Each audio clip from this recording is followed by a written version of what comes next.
Hola amigos y amigas de Un Curso de Milagros. Vamos a iniciar el capítulo 3 del libro de texto en el subcapítulo 1. Capítulo 3, la perfección inocente. Antes de ello, quiero agradecer sinceramente a todos aquellos que estáis viendo estos videos desde España, Colombia, Ecuador, México, Argentina, Estados Unidos, Perú, Italia, Nicaragua, Costa Rica, Israel, Brasil, Venezuela, Egipto, y me imagino que un largo etcétera que se irá incorporando poco a poco en el tiempo. Quiero hacer una pequeña introducción al libro del maestro, unas consideraciones que creo oportunas citar aquí respecto a quiénes son los maestros y los alumnos de Un Curso de Milagros. ¿Quiénes son los maestros de Dios? Un maestro de Dios es todo aquel que decide serlo. Sus atributos consisten únicamente en esto. De alguna manera y en algún lugar ha elegido deliberadamente no ver sus propios intereses como algo aparte de los intereses de los demás. Una vez que ha hecho esto, su camino ha quedado establecido y su dirección es segura. Una luz ha entrado en las tinieblas. Tal vez sea una sola luz, pero con una basta. Un maestro de Dios ha hecho un compromiso con Dios, aunque todavía no crea en Él. Se ha convertido en un portador de salvación, se ha convertido en un maestro de Dios. Cada maestro de Dios tiene su propio curso. La estructura de éste varía enormemente, así como los medios particulares de enseñanza empleados. El contenido, no obstante, nunca varía. Su tema central es siempre: el Hijo de Dios es inocente, y en su inocencia radica su salvación. Esto se puede enseñar con acciones o con pensamientos, con palabras o sin ellas, en cualquier lenguaje o sin lenguaje, en todo lugar o momento, o en cualquier forma. No importa lo que el maestro haya sido antes de oír la llamada. Al responder se ha convertido en un salvador. Ha visto a alguien más como a sí mismo. Ha encontrado, por lo tanto, su propia salvación y la salvación del mundo. Con su renacer, renace el mundo. Y ahora, en cuanto a quiénes son sus alumnos, los alumnos del Maestro de Dios, dice lo siguiente. A cada uno de los maestros de Dios le han sido asignados ciertos alumnos, los cuales comenzarán a buscarle tan pronto como él haya contestado la llamada. Fueron escogidos para él porque la forma de enseñanza universal que va a impartir es la más apropiada para ellos en vista de su nivel de entendimiento. Sus alumnos le han estado esperando, pues su llegada es segura. Una vez más, esto es solo cuestión de tiempo.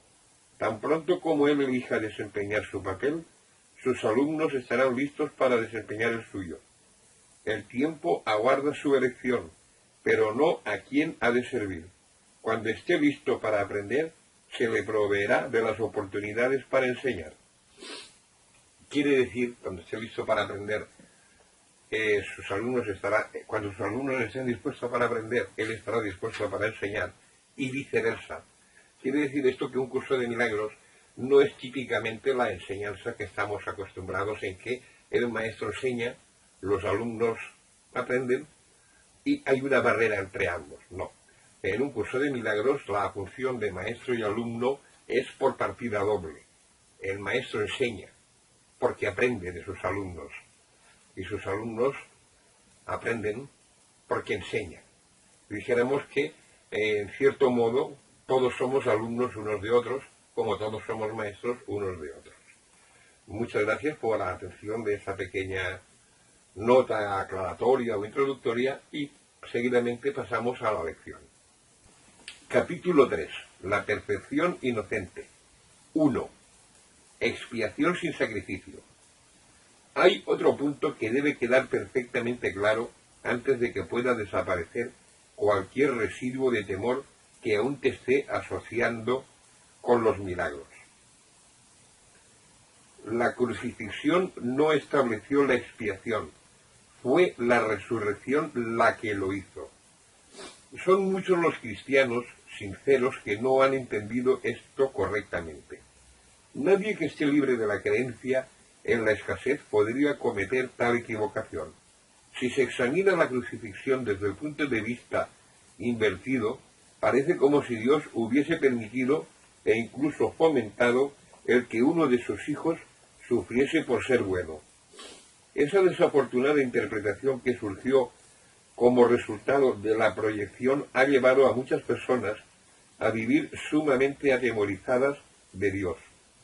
Tales preceptos antirreligiosos se infiltran en muchas religiones.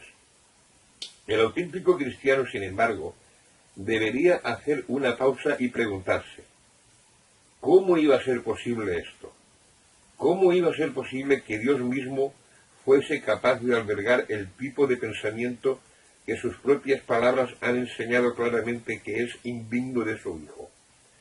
La mejor defensa, como de costumbre, consiste en no atacar la posición de otro, sino más bien en proteger la verdad.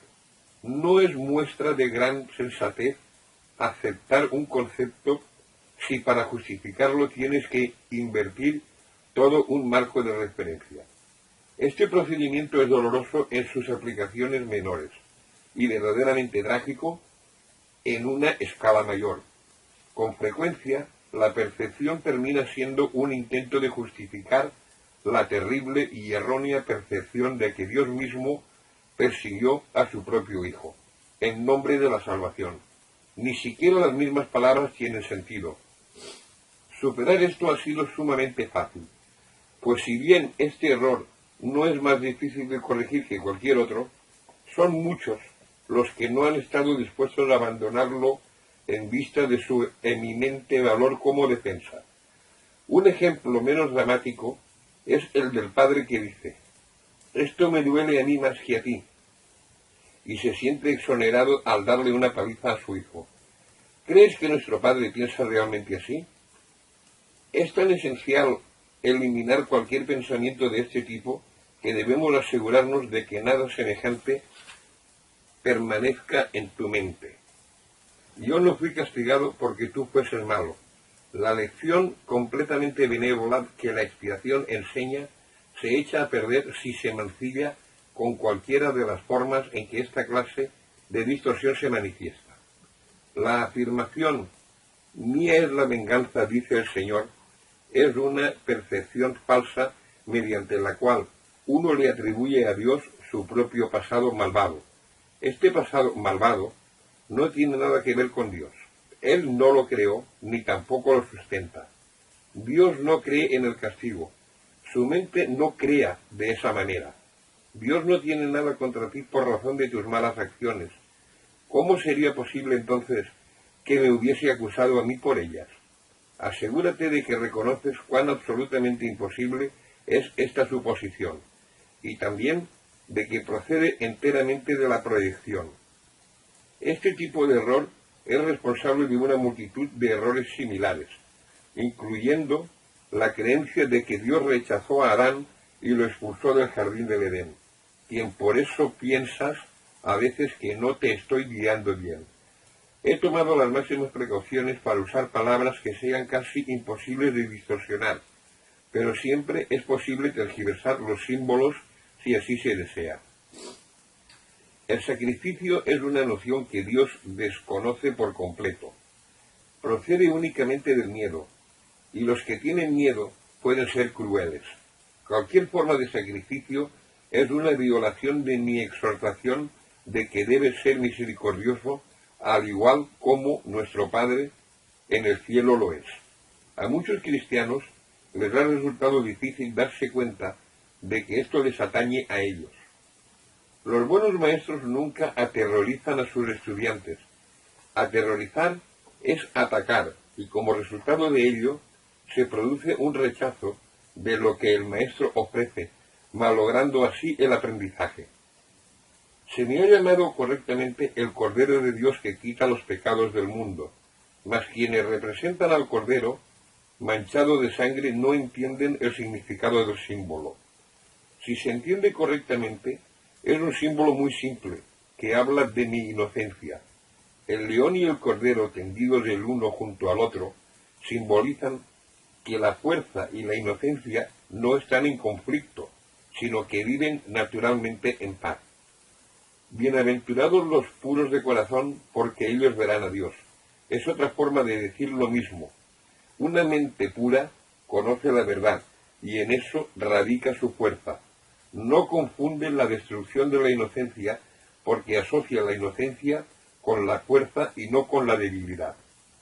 La inocencia es incapaz de sacrificar nada, porque la mente inocente dispone de todo y solo se esfuerza por proteger su plenitud. No puede proyectar, tan solo puede honrar a otras mentes, porque honrar a otros es el saludo natural de los verdaderamente amados hacia los que son como ellos. El Cordero quita los pecados del mundo, en el sentido de que el estado de inocencia o gracia es uno en el que el significado de la expiación es perfectamente obvio.